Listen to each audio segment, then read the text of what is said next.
The ceremony will begin in 2 minutes. Please turn off or silence all electronic devices. Thank you.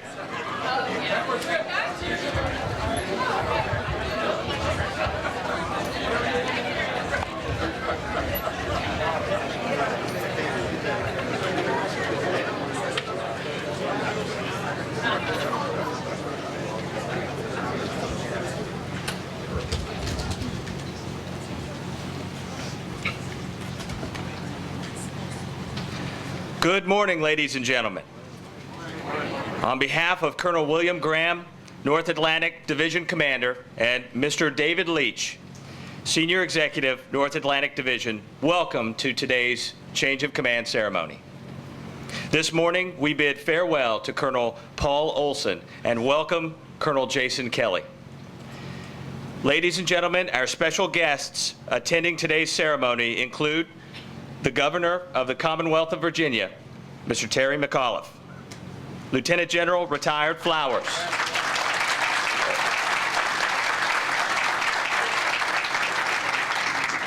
Lieutenant General Retired Flowers, former Commanding General of the United States Army Corps of Engineers.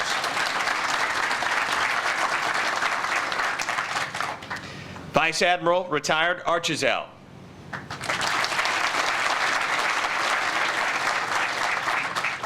Command Sergeant Major Groninger and family, former Command Sergeant Major of the United States Army Corps of Engineers. From time immemorial, armies throughout the world have conducted ceremonies to commemorate victory over an enemy, to honor their heroes, to celebrate special occasions, or to pay homage to their fallen comrades. These ceremonies add color and pageantry to military life. In the United States, the foundation of our present ceremonies was laid by the Continental Army. Today's ceremony is a reflection of the procedures practiced since the dawn of our nation. The ceremony is derived from our Army's first manual of ceremonies, the Blue Book, written by General von Steuben. This ceremony that you are about to see includes arrival of the official party, honors to the nation, change of command, remarks, and the conclusion. We hope you enjoy this historic event. The reviewing officer for today's ceremony is Colonel Graham. Please rise for the entrance of the official party and remain standing for our national anthem and the invocation given by Chaplain Felsenberg.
Let us pray. Dear God, we have assembled here today to salute leadership. We give thanks for the inspirational leadership of our outgoing commander, Colonel Paul B. Olson.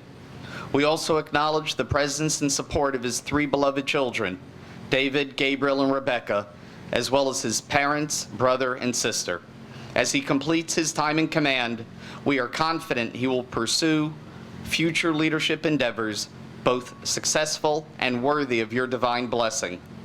Having excelled under Colonel Olson's command, the Norfolk District's uniformed personnel staff and Corps of Engineer employees now stand poised to embrace a new leader, Colonel Jason E. Kelly. Although having a tough act to follow, may the new leadership enable the men and women under his command to go from strength to strength.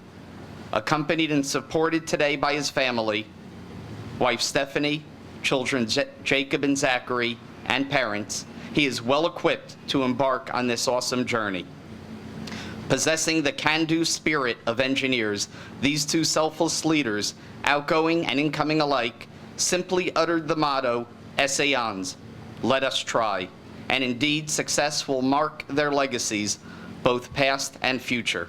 May these two men only ever find themselves on the high ground in victory.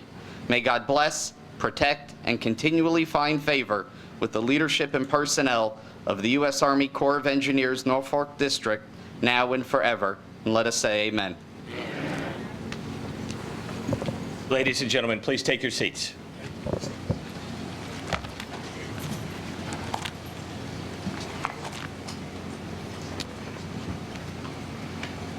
On behalf of the soldiers, civilians, and families of the Norfolk District, flowers are now being presented to Colonel Olson's family in a tradition symbolizing the appreciation of the support and contributions made by loved ones. Mr. Bo Turan, one of the district's senior members, is presenting these flowers. District coins are being presented to Colonel Olson's brother and two sons. A district coin is also being presented to Colonel Olson's father.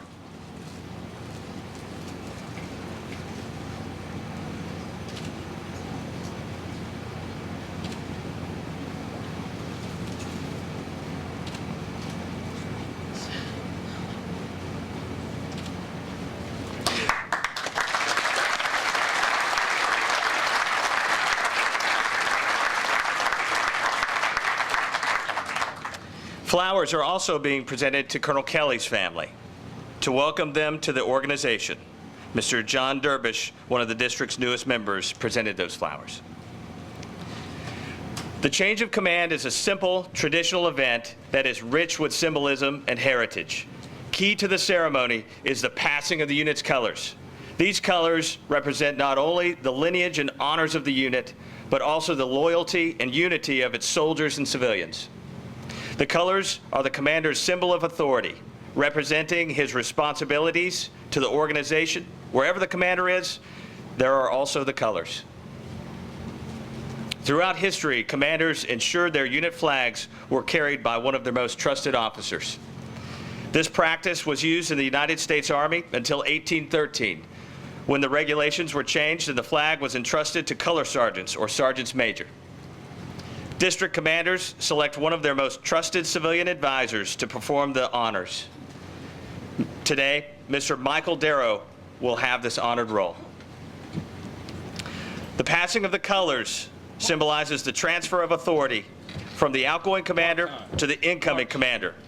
Because of the reverence the commanders feel toward the colors, they are kept over their left breast during the transfer. The passing of the colors demonstrates to the soldiers and civilians of the organization the old commander has passed the mantle of leadership to the new commander. With this, also passes the loyalty of the workforce to their new commander.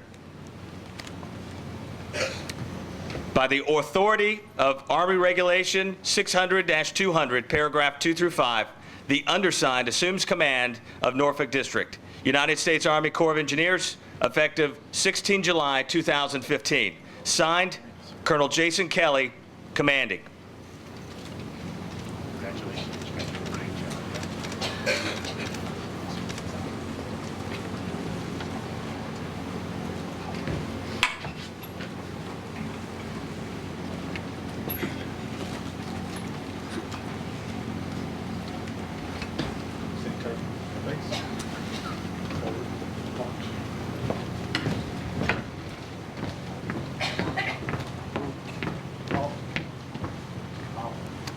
Ladies and gentlemen, Colonel William Graham, North Atlantic Division Commander.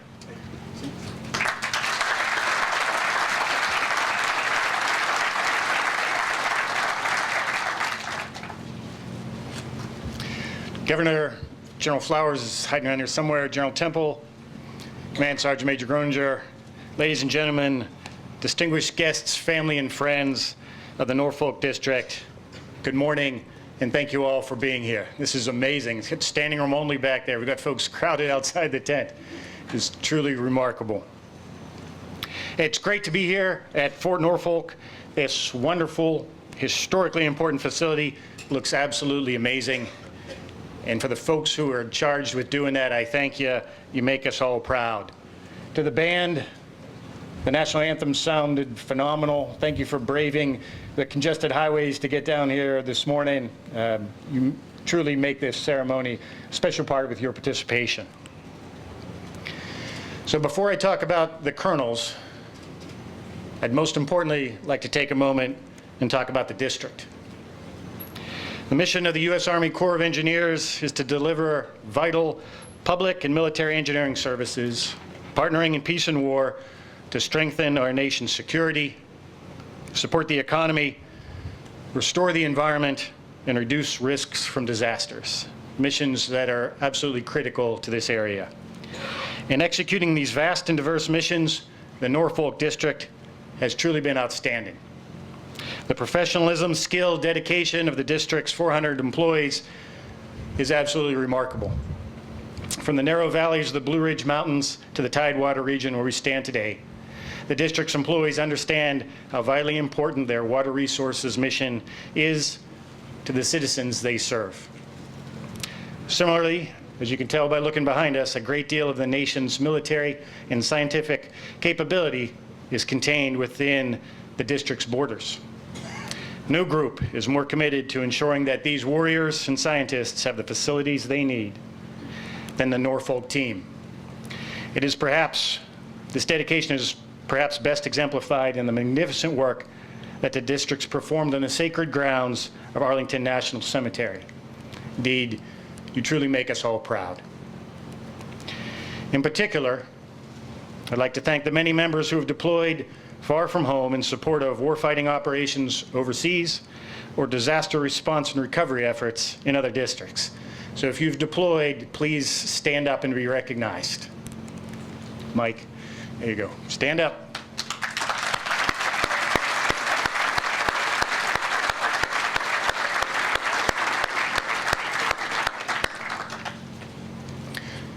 Officiating a change of command ceremonies is always hard.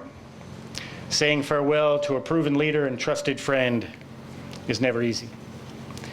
However, the enthusiasm, drive, and fresh perspectives that a new leader brings to the team is energizing and beneficial to all. So as such, saying farewell to Colonel Paul Olson is going to be tough, as he's magnificently led this lean and efficient district for well over the standard tour of 3 years. During all this time, Paul has poured his heart and his soul into providing the right guidance and direction to the district. He's focused on professional competencies, high standards, and teamwork. And they've absolutely excelled at delivering this huge program. Simply put, he was the right leader at the right time, and the results of his leadership speak for themselves.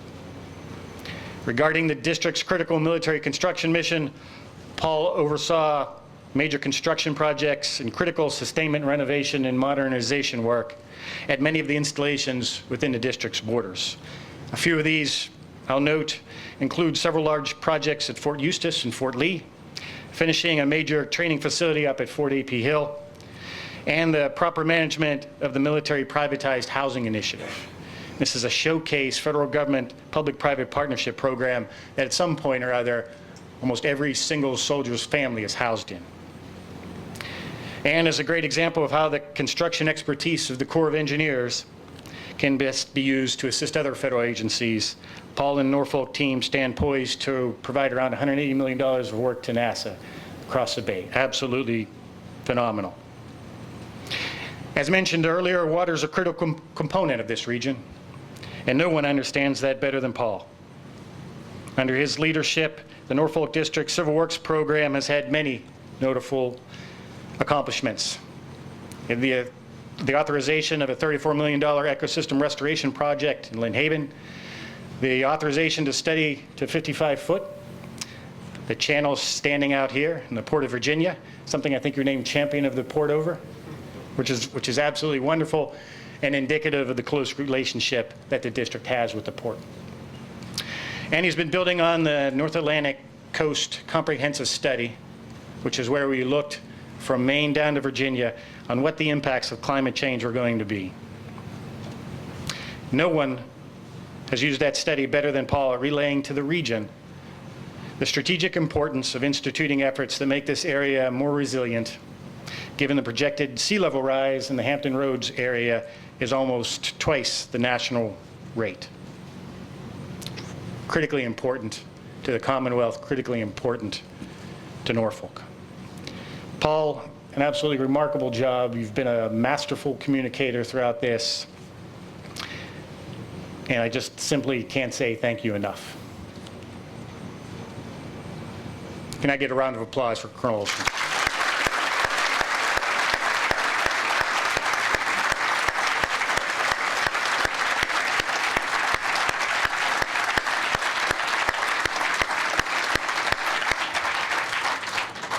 Okay, having said that, the people I really need to thank are your family.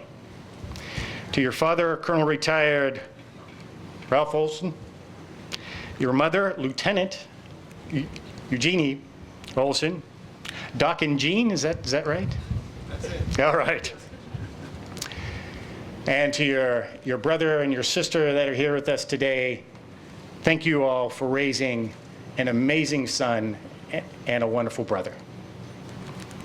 And finally, to Paul's children, to David, Gabriel, and Rebecca, no mere words of thanks will do justice to the debt of gratitude that the Army and the nation owe you for your unwavering support for your father throughout his long career. I know you're proud of him as we are, and I just want to thank you for sharing him with us.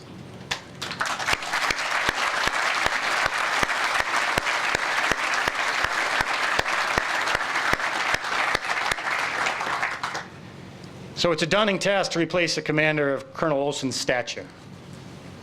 Fortunately, though, this nation seems to have a genius, a true genius for producing outstanding leaders.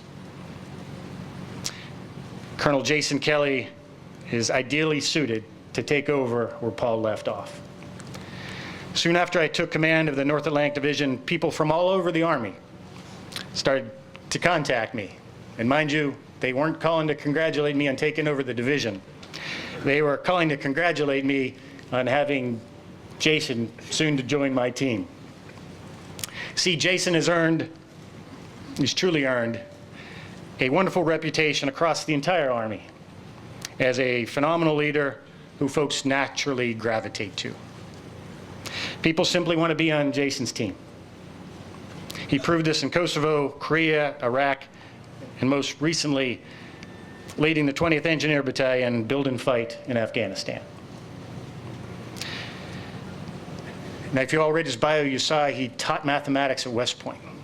So you would have thought that somewhere along the lines I could find some poor West Point cadet that would say some disparaging things about Colonel Kelly torturing him with linear algebra, differential equations, or other such madness.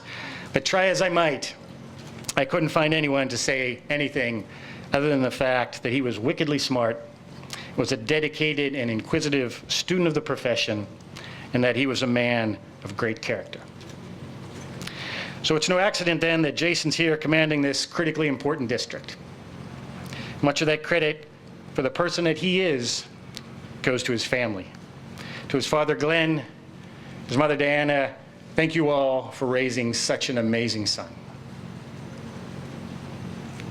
And finally, we want to welcome Jason's wife Stephanie and his sons Jacob and Zachary. Which one's the baseball player? Okay, both are, all right. Jen and I look forward to serving with you throughout the next 3 years. So in closing, the colors are past, and they're back under the careful stewardship of DPM Mike Darrow, who I served in Afghanistan with last year, and is as good a leader as we could possibly hope for. So the Norfolk District stands in great hands, ready to continue its storied history of service to the nation. Building strong, Army strong.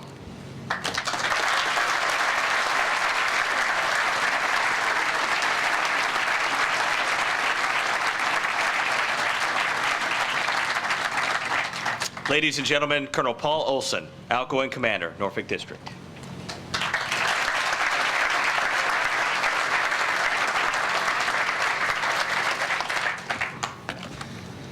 Well, thank you for all coming today. This is probably the coolest day in Hampton Roads in a long time. I was worried about that. And it's not every port. You know, some ports will have some cities' ceremonies will have a flyby. Whoever organized the sail-by, that was pretty neat. Hey, it is right and it is fitting to have this ceremony outside, right on this point. We haven't done this in a long time. And it's right and fitting to do this. If you didn't notice, behind you there's an 1812 era fort whose predecessor was laid down in 1796 by a Swiss engineer named Rivardi to do one thing. It's to defend that town down there and defend this nation. As that fort developed, it turned into the fort that you see now, and there was a companion fort on the other side of the river where you see the White Hospital behind me. Those two forts with their interlocking cannon would prevent any British intrusion coming down and disrupting national power, which is the Fort of Norfolk. That tradition that started in 1776, I feel, continues with the Corps of Engineers, Norfolk District. And although the cannon are long since put away, we're still defending the nation. We're still defending the Commonwealth. We're still defending Hampton Roads, but we're doing it in a new, modern way. And some of those things is defending our economy here and also defending our region from the threat of rising seas. So the mission continues for all of us at Norfolk, and I am just one commander who will soon be a mere footnote in the history of this storied point. So it's great that you're all here to join me for this. Rabbi Feldsberg, you honor me. That was a beautiful invocation. I've been in the Army 28 years, and I had one request for this ceremony. I wanted to have an invocation by a rabbi. Thank you for meeting that personal request, and thank you for making this an extra special ceremony for me. To the TRADOC band, you sounded great, and I should know because if I'm not doing engineering, I know how to play that tuba. University of Wisconsin Marching Band. I got my college roommate here to testify how good I was. I was the bomb. So I don't know what I'm doing. I really don't know what I'm doing after I'm done here, but I know what job I'm looking at. Rob Haupt, where's my deputy? Rob? Thank you, Rob. Colonel Drew, Christy Rakes, Pam Bragg, my personal staff. I'm one of those what you call a high maintenance commander. You guys did remarkably. And the one thing I didn't do was check up on one thing. I knew this ceremony was going to be perfect, and you brought it. Thank you so much on behalf of all of us. My manners were poor last night. My mom counseled me. I forgot to thank my host last night as I bid farewell to my own district. That's Colonel Kerry Kennedy. To your team, thank you for hosting a wonderful cookout for me, and please pass my regards to the entire team. But you know, command is a good thing, and all good things must come to an end. I want to talk a little bit about that. If you read my bio in there, it might say I'm a speechwriter. I am, but being a speechwriter and a speech giver are two different things. And every time I sat down the last week to write a speech, I just couldn't bring myself to do it. So bear with me. I got a few notes now. I'm going to speak from the heart. For my past nearly 4 years in command, I've served as a federal engineer under one simple structure. My staff knows that. Some of my friends know that. And I call them the 4 C's. To make it simple, I would not move forward without pleasing, analyzing, addressing, and looking at 4 C's very closely. And the 4 C's are everything I did, I would make sure I was in line with our country, with our Commonwealth, with our communities, and of course with our Corps, because I have a boss. No matter how strong the 3 C's were, if you had a weak C, your program wouldn't go forward. You just have to do it, and that takes a lot of communication. One thing I'm proud of is so many of you amongst those C's are here today, and that's very critical. To the core of that first C, building strong. That's what we do. That's what we do for our nation.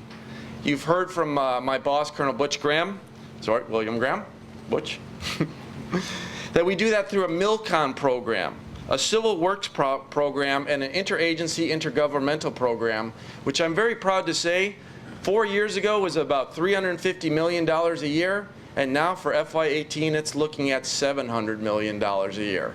And that's in large part to great project managers, great communicators, getting out there and banging on the doors of NASA, NOAA, National Park Service, whoever we could find, and say, you want to go with the Corps, because we will stand by you every year. And I think that worked. And our program's going, and to my friends at NASA, NOAA, NPS, the other places, we will not let you down. That's a promise. Colonel Graham, thank you for your trust and leadership in me. I'm your predecessor, Major General Savre. Fantastic leaders. Our Corps is in good hands. It's always been in good hands. And I'm honored to see Lieutenant General Flowers here. And it's been a long time since that helicopter landed in Somalia in 1993, and this guy said, I need a translator who speaks French. There's a lieutenant in this base camp. He picked me up, and I had the honor of translating French for Colonel Flowers to the French Foreign Legion back then. And I'm sorry when the host said, are you full? Do you want any more food? I said, non, le général, il est plein, which if you speak French, that means, no, the general is pregnant. You asked me, what did you say, Lieutenant? I didn't know what I did at the time. I don't know, sir, but that's the truth. 25 years later, I waited till the uniform comes off, and maybe...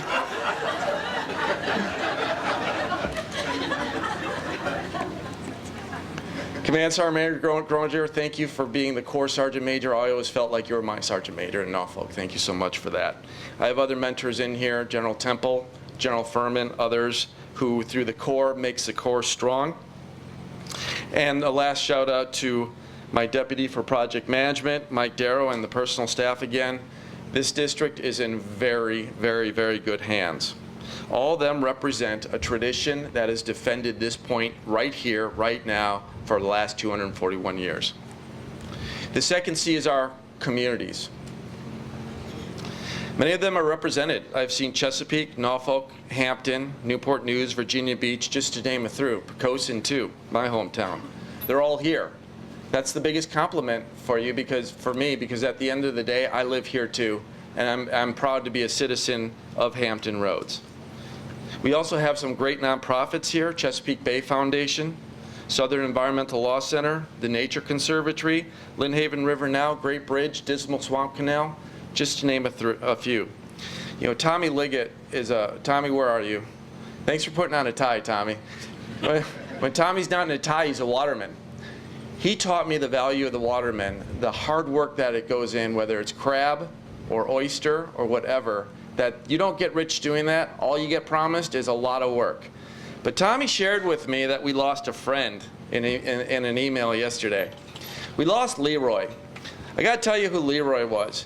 He was the hardest working federal employee who I know. He worked 7 hours a day, 7 days a week, 364 days a year. I didn't have to pay him. I didn't have to furlough him, which was great. And he just worked. And who Leroy was, Leroy was the biggest oyster that Tommy and the Chesapeake Bay Foundation has. And if you don't know about oysters, why we love oysters, is each oyster will siphon 5 liters of seawater, of bay water, an hour. These things are cleaning up the bay, and they're awesome. So in a very unselfish gesture, I want you to extend my sympathies to Leroy, who maybe it was fitting. He realized that Olson was leaving. He didn't know it's Kelly, you know, getting all nervous as oysters do. Just demonstrates the level of partnership that this district shares with everybody in our community. And of course, our citizenry is here too. My neighbors from Poquoson drove over. Thank you, Colonel Felix, Bocklitz, Skeeter, Skip. Who else am I missing out here? Everybody's got a nickname there. But that's why we do it at the end, is for the citizenry. Because remember, This isn't my district. It wasn't my district. It's not your district. It's not yours. It's their district, and we can never forget that. The third C is our Commonwealth, and I'm very honored to have Our Excellency. It's a seldom used title, but it's an official title. Our Excellency, I like to say that, of the Commonwealth, Governor Terry McAuliffe. I have never been in your office, but I have been on plane, trains, and automobiles with you. We have spent more time on the water together, on the bay, and on the land where it counts than anywhere else. A soldier loves a leader that's boots on the ground. You are boots on the ground, and sometimes those boots get a little wet too because the sea's coming up. Thank you for your leadership. Thank you for your guidance. Other major cabinet members, Secretary Ward, thank you for your leadership. John Bull, VMRC, brought a boat. That's pretty cool. VMRC boat, Virginia Maritime Police. Many of you I've seen in the audience. I could not have done the job without you. Did I see John Reinhardt, the CEO of the Port of Virginia, in here? John? John, we got it going. We got it going. We're getting this port deeper to 55 feet. And the reason why we have to do that, ladies and gentlemen, is the Panama Canal is expanding. The ships have already gotten bigger. And we're the only port where last year, and other ports are catching up, they're at 50 feet deep. But these ships, as John will tell you, as Bill Coffer, our pilot, will tell you, draft 48.5 feet. That's not a lot of space under keel. That makes people like Captain Keene and Captain Bonner in the Coast Guard very nervous. So we're going down to 55 because we have to. We have to because we need to preserve our nation's economic power. Thank you for your partnership on that. And as for my friends in the Navy, I know the Navy's got the naval power down. I don't worry about that. But it's my channel, it's our channel, and we'll get it deeper for you. Thank you for your leadership on that. The fourth C is our country. There's many of our country represented here. There's senior staff from our members of Congress who couldn't be here today because they are up on Capitol Hill doing the work of our nation. They're voting on issues and moving our nation's legislation forward. We also have our sister services here, the Navy's here, Marines. And who I just couldn't do it without is the Coast Guard. To my battle buddy, the captain of the port, Captain Chris Keene, we could not keep this port safe without you. And the amount of stuff that you do with your team to keep the threats to our nation's economy and our threats to our nation's Navy at bay is nothing short of magnificent. I can't tell you how much you honor this soldier by deploying one of your cutters. She looks magnificent. I just didn't know belugas came this far upstream. That's really something. The ship looks great. The cutter looks great. Thank you. Other key members of our Army are here too. My boss from the Pentagon, Jan Minnig, who literally ran our entire Army's installation program. Quietly, professionally. I often called her when I was her XO, the Army's North Star. Not necessarily the brightest, shiniest star in the galaxy that attracts all attention, but at some day or another, everybody takes shoots an azimuth on where to go off the North Star. I miss your leadership, but I'm so glad you're still my neighbor. Also, Bill Armbruster, who had the initiative that soldiers, when they're traveling, and soldiers, when they're sleeping, need to have the highest quality facilities available by our country. And if you haven't seen some of the new facilities, that it was his initiative back in the Pentagon when I had no gray hair. That was a while ago. But if you go on a military post right now, the housing is remarkable, and thank you for your leadership in that area. Drawing insight, inspiration, and leadership from the 4 C's has given this district and all of us the guidance necessary to build a nation.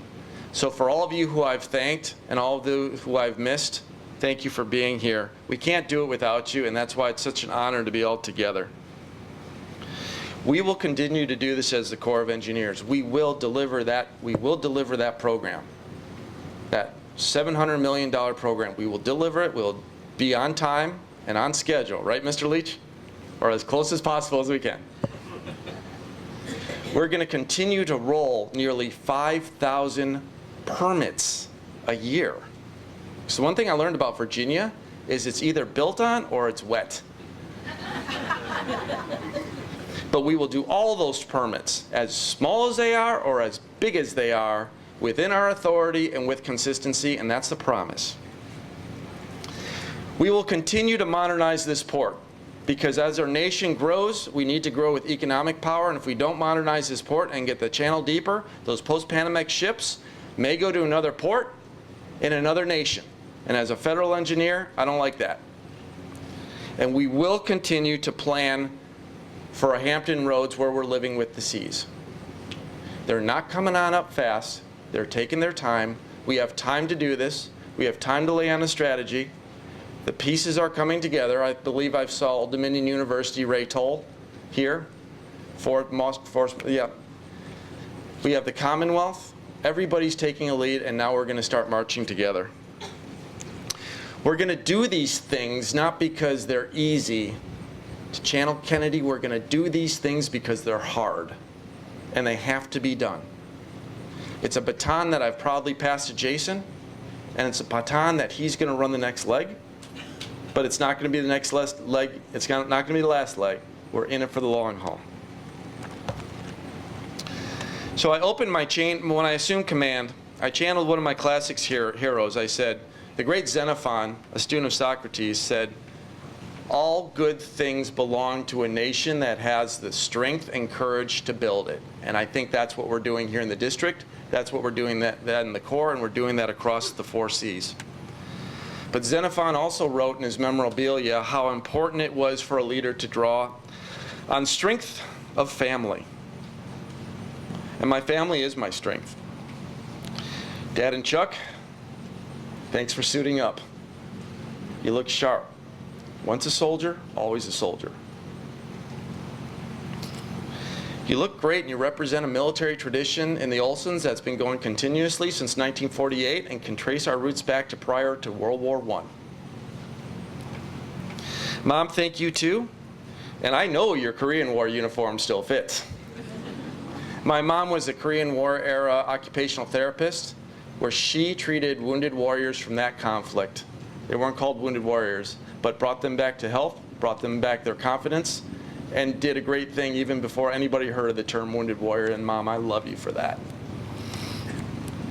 Cecily, thank you for making the trip all the way from Arizona and for your thoughtful inspirations and the best homemade cards ever. They kept me going through some tough times. And finally, to my children, there are no words that express my love for you. There's that flyover. You have sacrificed so much over the past 3.5 years, and especially during this command, because you know what Daddy does. But what Daddy does, I do for you, and only for you. You deserve the very best of everything this nation has to offer, and our nation will deliver that to you. We all will deliver that to you, and I love you so much. And then finally, to my Army, my profession. I promised you 28 years ago that I would guard everything at my post and only quit my post when properly relieved. Well, my relief is here. And he's that good. Y'all ain't seen nothing yet. He will take care of the mission. He will take care of his people and everything that else comes with this daunting challenge. I therefore ask you to guide him with your history, your traditions, and your honor as I move to my next post. Good luck, Jason. Ladies and gentlemen, I stand relieved.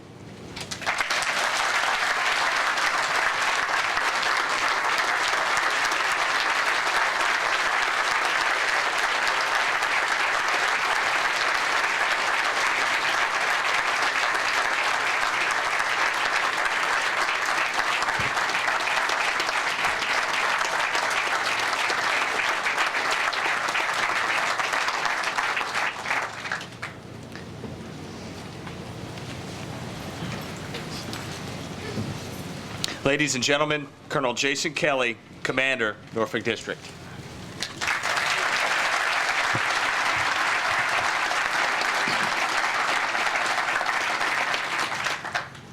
Governor McAuliffe, other elected officials, and servants of our nation and the Commonwealth, flag and general officers, Command Sergeant Major Groninger, senior executive service members, and friends of the Norfolk District. Thank you for joining us today.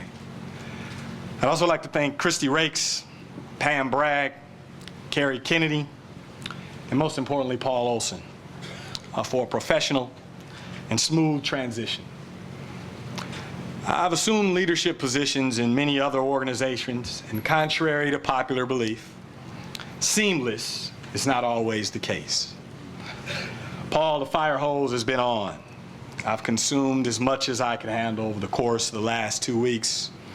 The most important thing I'm leaving this transition with is indeed your phone number. Lock me in, for I will indeed call. I want to publicly share something that I've privately conveyed to you. Your baton analogy really resonated with me. Though never a member of a track and field team, there was a time in my life when I ran really fast. That time, unfortunately, has passed. But the importance of transition, prioritization, and mastery of the fundamentals transcends the erosion of my athletic prowess. Delivering the program, the realization of deeper, wider, and safer ports, learning to live with water, by, with, and through a united region, coastal resilience, smart water management, economic vitality, and committed communities is right on target. Paul has set an appropriate course. Allow me for a moment to expand this athletic thought. My parents, who are here with me today, instilled in me a spirit of competition. Give nothing less than your very best. I hope to do the same for my children. Jake, you know this well. My father was a coach, and most of my life has been governed by seasons. Seasons for me have been the sum of downs, at-bats, quarters, innings, games, and ultimately seasons. Each segment, a new opportunity to prevail. Ladies and gentlemen, I stand before you today as a 58th commander of this incredible organization. A new season is upon us, and the future is incredibly bright. And 58 is a special number. What's special about 58, you might ask? I'm willing to bet that you didn't know. 58 is the sum of the first 7 prime numbers. It's a legendary number in Mexico's premier development league. It all started as a tribute to a radio station in Guadalajara. It's evolved into a tradition. Ironically, today there are 58 teams. And the most famous player to wear it religiously is Jared Borgetti, who's worn it throughout his career for various teams. It's the number that Carl Banks, who hails from my hometown, Flint, Michigan, wore for the Super Bowl winning New York Giants. It's the year that Pete Dawkins won the Heisman Trophy for my alma mater, Army West Point. 58 miles per hour is the minimum wind speed necessary to issue a severe thunderstorm warning. And 58 is the name of a side project by Nikki Sixx of Motley Crue. I figured I'd just throw that one in there. But most importantly, and Zach, this one's for you, in the animated television series SpongeBob SquarePants, Patrick claims that 58 is like the luckiest number ever. I agree with Patrick. As Norfolk's 58th district commander and district engineer, I am indeed lucky. There's no job I'd rather have, no place I'd rather be than right here with the talented men and women that comprise the Norfolk district. I'm excited about our service together. I'm excited to share command with you. I'm excited about what we'll do as we continue to engineer solutions for our nation and the Commonwealth. Army strong, building strong. Your humble servant, 58.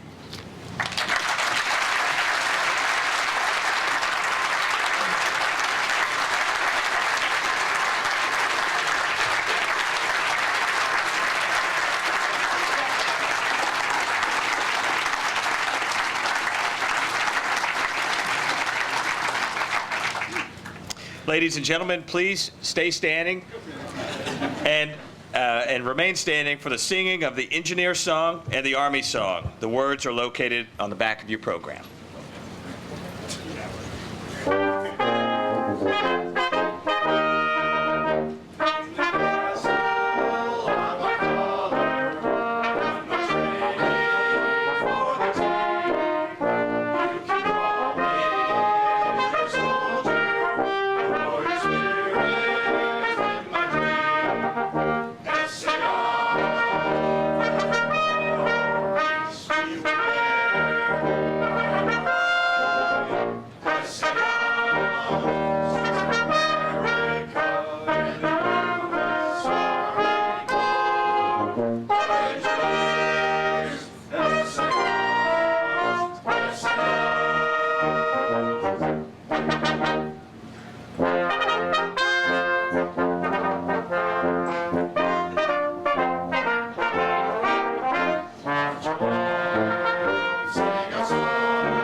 Ladies and gentlemen, please remain in position until the official party departs.